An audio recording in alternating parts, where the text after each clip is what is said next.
Sa video na to, samahan nyo kaming puntahan ng isa sa mga dinadayong pasyalan dito sa San Mateo, Rizal. Ito lang naman ang sikat na Casa Pelegrin. Alam nyo ba, halos isang oras ng pala ang biyahe nito mula Metro Manila. At dito nga kasama natin si Casey, Cherry at si Utol Jason. Alas 4 pala ng madaling araw kami umalis dyan at dito kami dumaan sa Taytay at Antipolo. At maya-maya nga lang nandito na kami. Pag may motor pala kayo, 20 pesos ang parking at 60 pesos naman sa may sasakyan. At dito nga kailangan nyo mag-entrance ng 50 pesos. At pagpasok nyo nga dito, matatanaw nyo ang napakagandang 360 view.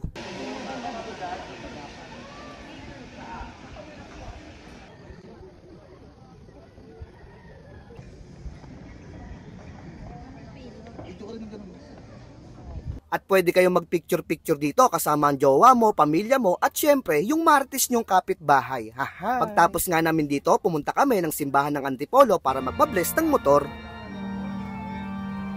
Pagtapos nga namin magpa-bless ng motor, dumiretso kami ng hinulugan taktak at kumain. At yung dala nga namin ditong baon is Jollibee at Shakey's. Kain tayo mga katropa, let's go! Mga pala, may ketchup pala. Dari-daran dito.